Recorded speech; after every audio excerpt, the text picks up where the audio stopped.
오늘 하나님께서 우리에게 주시는 말씀은 베드로전서 1장 1절로 7절입니다. 신약성경 377페이지 베드로전서 1장 1절부터 7절까지 우리 다 같이 일어나셔서 한 절씩 교독하여 봉독하고 마지막 7절은 한 목소리로 같이 읽도록 하겠습니다. 예수 그리스도의 사도 베드로는 본도, 갈라디아, 갑바도기아, 아시아와 비두니아에 흩어진 나그네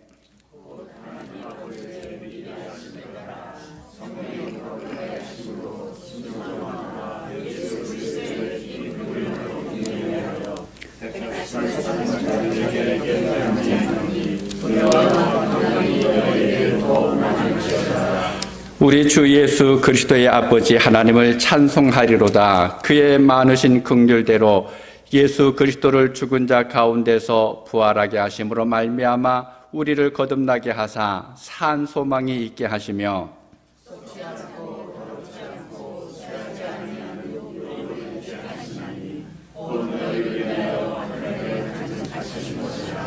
너희는 말세에 나타내기로 예비하신 구원을 얻기 위하여 믿음으로 말미암아 하나님의 능력으로 보호하심을 받았느니라.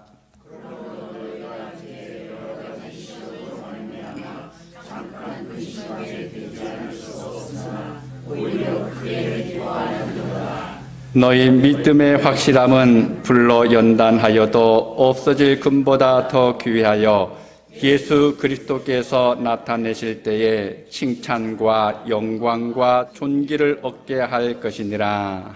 아멘. 자리에 앉아주시기 바랍니다. 오늘 찬양하면서 제가 할 설교 핵심은 다 나왔습니다. 감사합니다.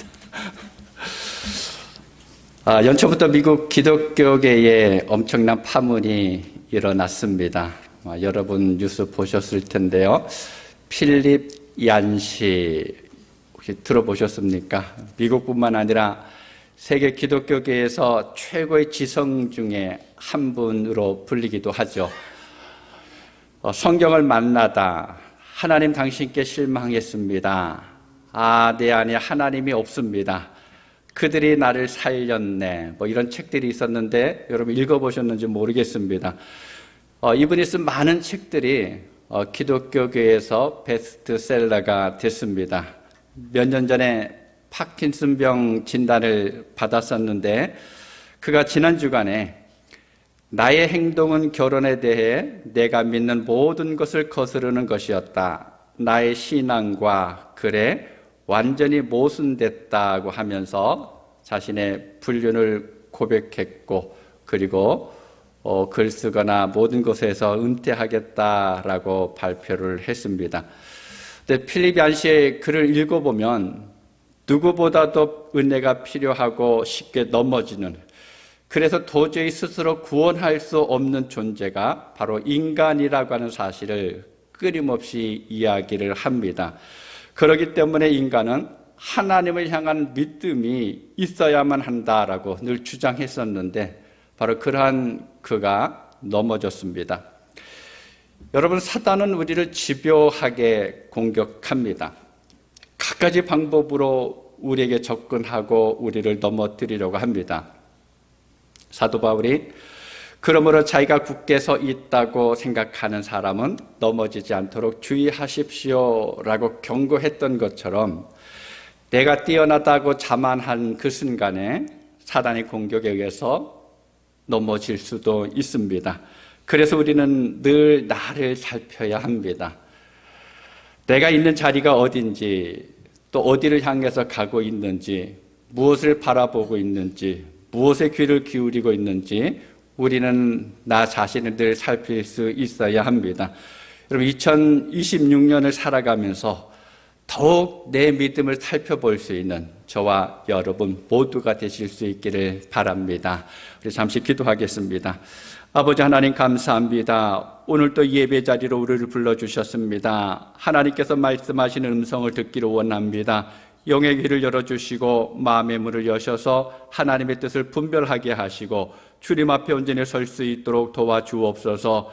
연약한 자가 주의 말씀을 들고 앞에 섰습니다. 그리스도의 보배는 비록 감춰주시고 오직 하나님의 말씀만이 드러나게 하여 주옵소서. 시종을 주님께 맡겨드리옵고 예수님의 이름으로 기도하옵나이다.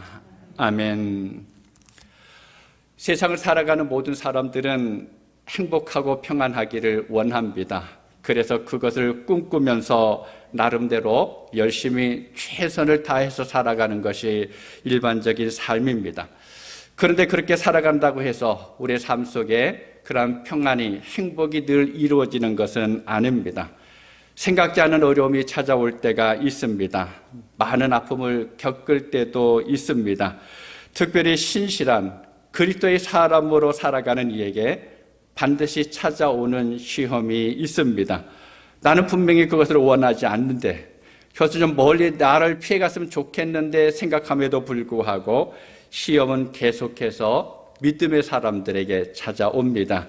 그래서 야고보 사도는 야고보서 1장 2절에서 내 형제들아 너희가 여러 가지 시험을 당하거든 온전히 기쁘게 여기라 라고 권면하고 있습니다. 시험이 오는데 하나만 오면 그래도 힘써 싸워볼 수 있을 텐데 여러 가지가 함께 몰려올 때가 있습니다. 그리고 우리의 인생을 보게 되면 시험이 없는 삶은 있을 수가 없습니다. 근데 이 시험을 여러 가지로 볼 수가 있죠. 사단이 주는 유혹이 있습니다. 하나님께서 하시는 훈련이 있고 또 하나는 말 그대로 시험, 테스트가 있습니다. 여러분, 유혹의 시험이라고 하는 것은 많은 경우가 우리의 욕심과 관련이 돼서 다가오게 됩니다.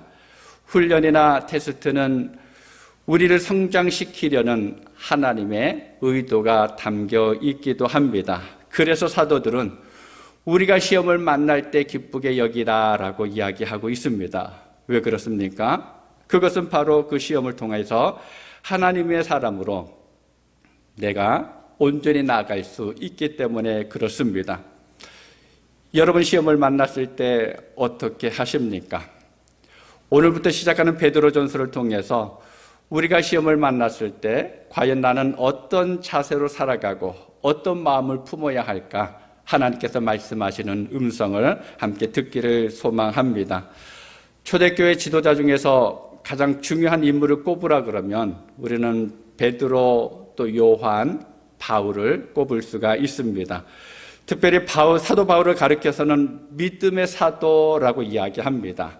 사도 바울의 편지를 통해서 믿음이 무엇인지, 참된 믿음의 삶이 무엇인지를 우리가 알 수가 있습니다.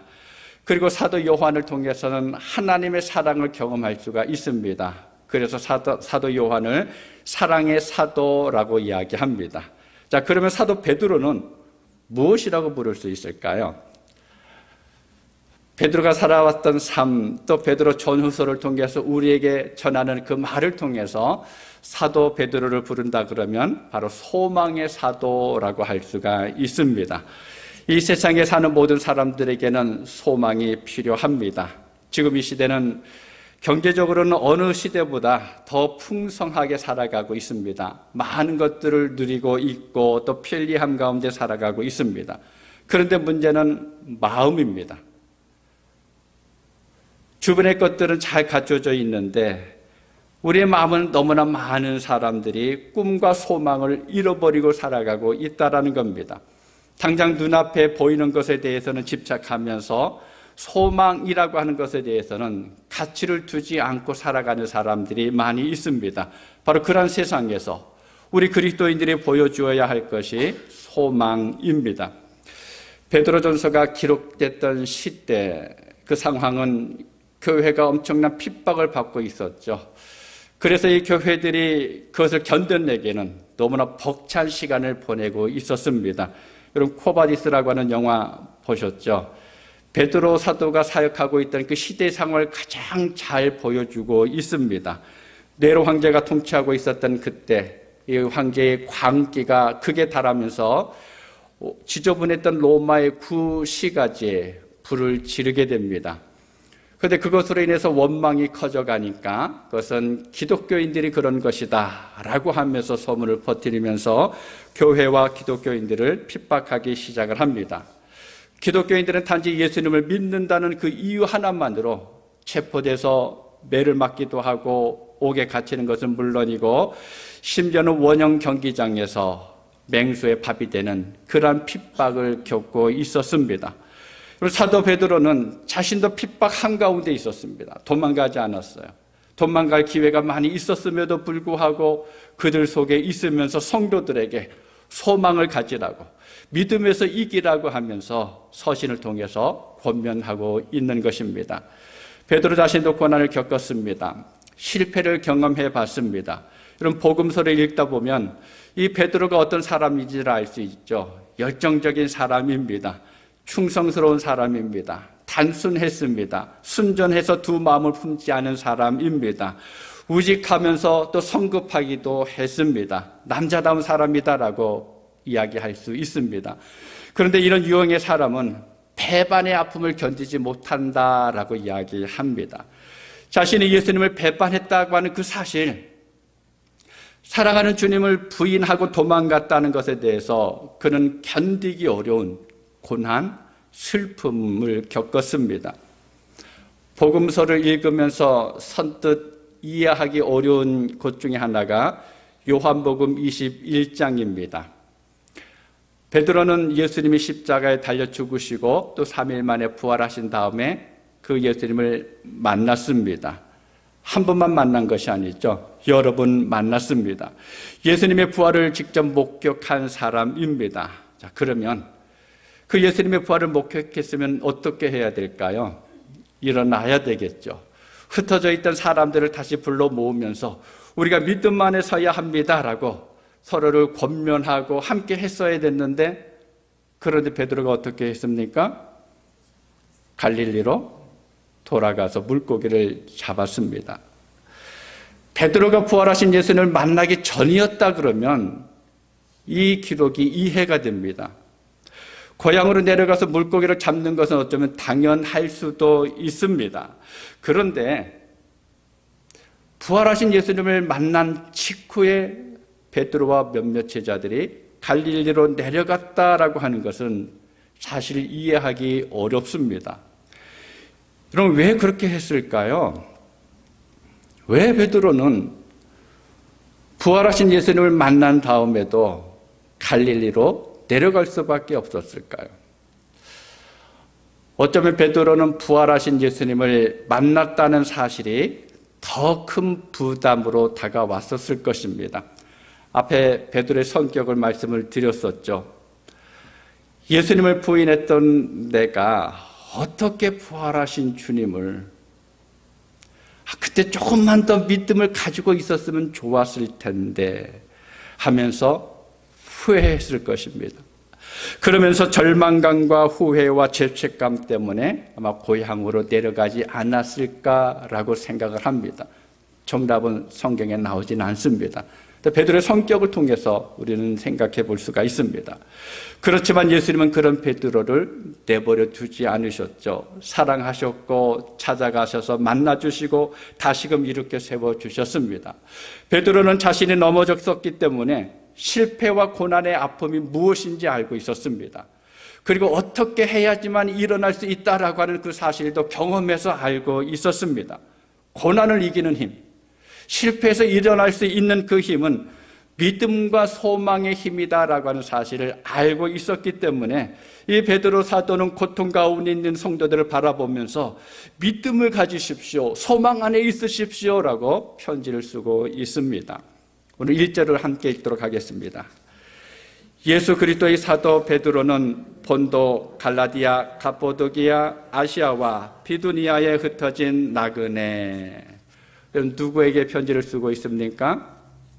흩어진 나그네들입니다. 예수님을 믿는다는 것 때문에 흩어진 사람들입니다. 핍박 때문에 어쩔 수 없이 자기가 살고 있던 집을 버리고 떠났던 사람들입니다. 죄를 지었기 때문에 도망가는 것이 아닙니다. 오직 예수님을 믿는다라고 하는 그 한 가지 이유 때문에 쫓겨가야만 했습니다. 고향을 떠나서 나그네와 같은 삶을 살아야만 했습니다. 그런데 이렇게 나그네된 그리스도인들이 가는 곳마다 놀라운 일이 일어났다라는 겁니다. 생명의 역사가 일어났습니다. 하나님의 나라가 그곳에 이루어졌습니다. 예수님의 이름이 높이 불림을 받았습니다. 여러분, 성경을 봐도 믿음으로 인해서 즐거이 떠난 사람은 사실 별로 없습니다. 대부분이 핍박으로 흩어졌습니다. 어쩔 수 없이 도망갈 수밖에 없었다라는 거예요. 그런데 그들이 가는 곳마다 주님께서 함께 하셨고 복음의 역사가 일어났습니다. 그리스도의 사람인 우리가 세상에 살면서 억울한 일을 당하고 또 때로는 당연한 권리를 누리지 못할 때가 있습니다. 예수님은 그분을 따르는 이들에게 평안을 주시겠다라고 말씀을 하셨지만 이것은 세상에서 누릴 수 있는 평안이 아닙니다. 아시는 것처럼 우리가 목숨을 걸고 예수님을 믿고 따라간다 그래도 만사 형통한 것은 아닙니다. 우리의 생각과 전혀 다른 일들이 일어나게 됩니다. 아니, 오히려 예수님은 자신을 따르는 사람들에게 자기의 십자가를 지고 나를 따라오라라고 말씀을 하셨습니다. 주님을 따라가는 길은 넓고 평안한 길이 아니라 좁고 협착한 길이다라고 말씀을 하셨습니다. 고난의 길입니다. 세상에서 우리가 나그네이기 때문에 당연한 것입니다. 그리스도인이 이 땅이 전부인 것처럼 뿌리를 내리면서 살아가다 보면 오히려 교회와 믿음의 위기가 찾아옵니다. 여러분, 창세기부터 요한계시록까지 보시기 바랍니다. 믿음의 사람들은 모두가 나그네처럼 살았다라고 고백합니다. 야곱이 바로 앞에 섰을 때 뭐라고 이야기했습니까? 나그네처럼 살아온 세월이 130년이 되었다고.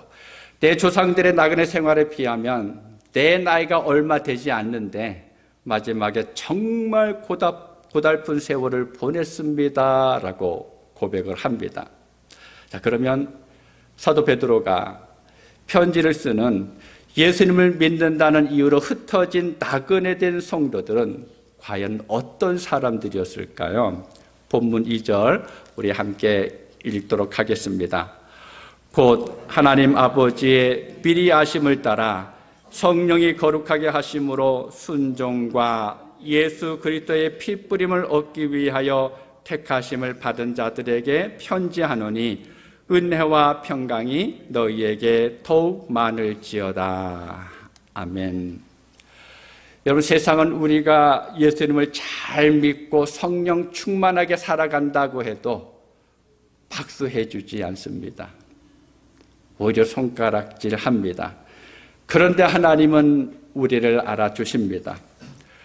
우리가 세상에서는 흩어진 나그네이지만 하나님 앞에서는 선택받은 사람들입니다. 그것도 우리의 어떤 행동 때문이 아니라 하나님께서 미리 하시고 거룩하게 하시고 택해 주셨습니다. 그래서 우리가 하나님을 알기 전에 하나님은 먼저 우리를 아셨습니다. 우리가 예수님을 믿게 된 것은 우리가 결단했기 때문에 되는 것이 아닙니다. 하나님이 우리를 택하셔서 은혜를 주시고 구원하셨기 때문에, 우리를 택하셨고 성령께서 함께 하셨기 때문에 믿음이 우리 안에 있게 됐습니다. 그래서 우리는 둘 중 하나를 선택해야 합니다. 우리는 세상에 속하는 동시에 하나님께 속할 수가 없습니다. 세상의 사랑과 인정을 받으면서 하나님의 사랑과 인정을 함께 받을 수는 없습니다. 둘 중 하나를 택해야 합니다. 진실하게 하나님을 믿고 따를수록 우리는 세상과 멀어지고 미움을 받을 수밖에 없습니다. 왜 그런지 아십니까? 하나님께서 세상 가운데 있는 우리를 구별해서 뽑아내셨기 때문에 그렇습니다. 하나님께서 택하셨기 때문에 세상은 우리를 미워할 수밖에 없습니다. 우리를 그렇게 구별하신 하나님께서 우리에게 참 소망을 주십니다. 세상을 살면서 믿지 않는 사람들과 여러분 아무런 갈등이 없었다 그러면 여러분 그것이 가능한 일일까요? 이 땅을 살아가면서 세상 사람들과 함께 어울려 살아가면서 나는 지금까지 아무런 문제가 없었어 라고 이야기하는 것, 여러분 가능할까요? 정말 그것이 가능했다 그러면 어쩌면 내가 진짜 하나님의 사람이 아닐 수도 있다라고 하는 위기감을 가져야 합니다. 오늘 본문 3절을 보면 이렇게 이야기합니다. 함께 읽도록 하겠습니다. 우리 주 예수 그리스도의 아버지 하나님을 찬송하리로다. 그의 많으신 긍휼대로 예수 그리스도를 죽은 자 가운데서 부활하게 하심으로 말미암아 우리를 거듭나게 하사 산 소망이 있게 하시며. 쉬운 성경에 보니까 이렇게 번역했습니다. 우리 주 예수 그리스도의 아버지 하나님께 찬양을 드립니다. 하나님은 자비로우셔서 우리에게 산 소망을 주셨습니다. 죽은 자 가운데서 예수 그리스도께서 부활하심으로 우리는 새 생명을 받은 것입니다. 우리가 비록 이 세상에서 환영받지 못하고 억울한 일을 당하지만 그런데도 감사할 수 있는 이유 중 하나가 예수님께서 십자가에서 죽으심으로 말미암아 우리가 새 생명을 얻었기 때문에 그렇습니다. 하나님의 영광을 가진 사람이 됐기 때문에 그렇습니다. 여러분, 그렇게 거듭나는 사람에게는 소망이 있습니다. 비록 상황은 절망적이고 또 언제 좋아질지 알 수 없어서 암담해도 세상에 알 수 없는 그 소망과 힘을 가진 사람이 그리스도인입니다.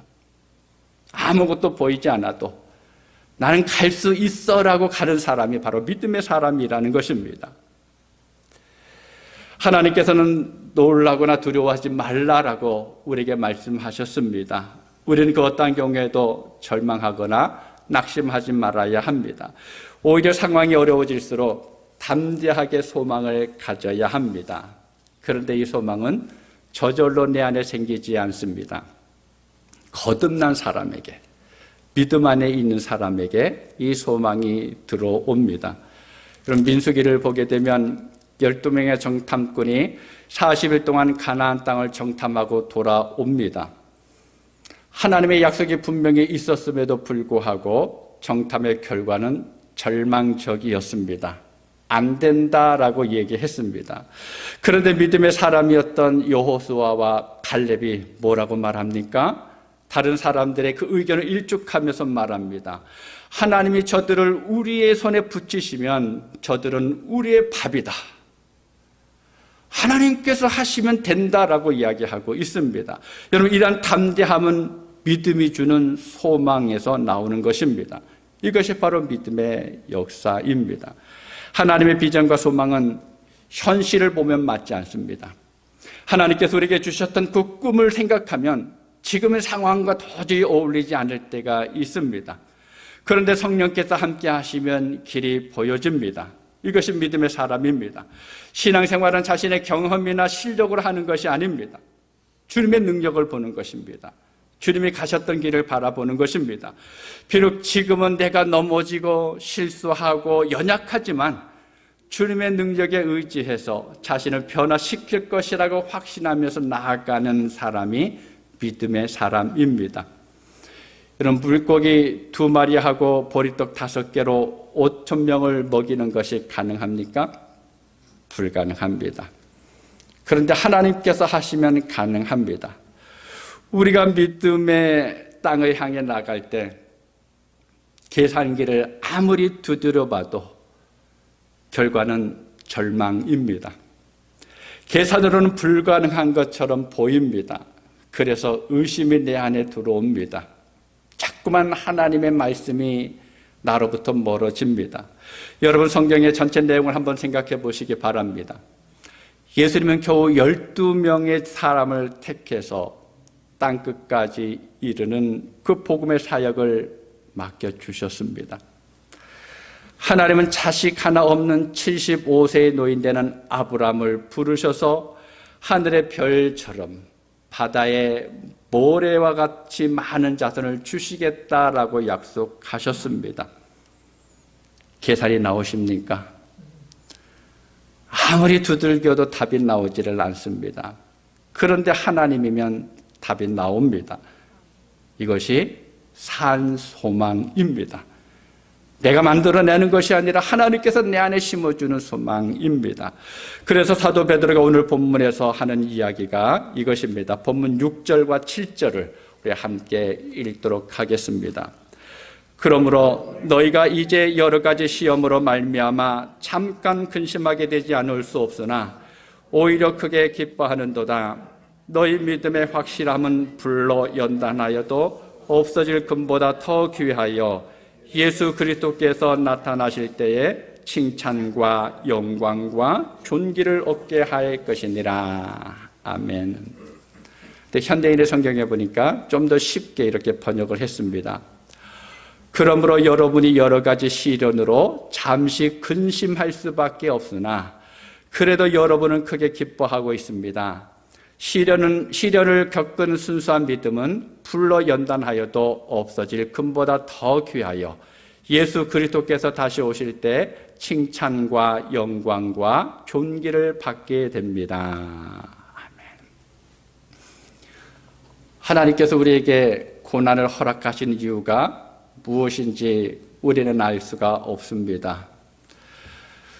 우리를 사랑하시는 전능하신 하나님께서 하나님의 백성인 우리가 고난당하고 또 어려움 겪는 것을 보시면서 그것 때문에 우리가 그렇게 오랫동안 부르짖고 간구했는데도 불구하고 그것을 그냥 내버려 두시는 이유가 무엇인지를 알 수가 없습니다. 우리는 하나님의 모든 것을 알 수 없습니다. 우리 수준과 하나님의 수준이 다르기 때문에 그렇습니다. 우리의 생각과 하나님의 생각이 다르기 때문에 그렇습니다.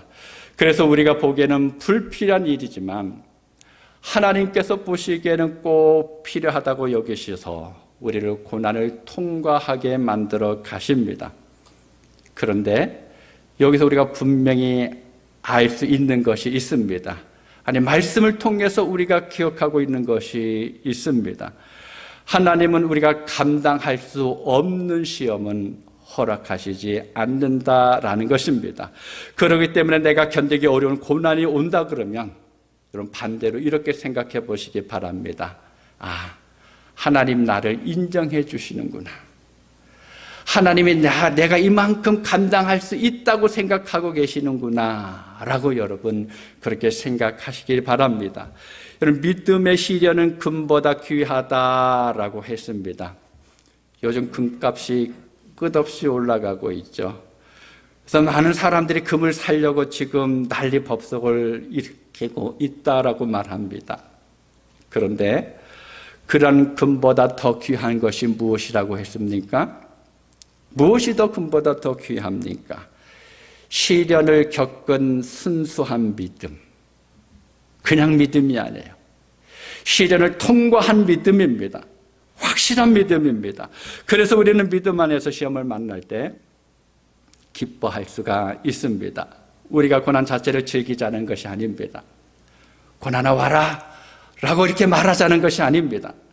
고난 후에 있을 것을 바라보면서 지금 겪고 있는 고난을 기뻐하며 견디자라고 이야기하고 있습니다.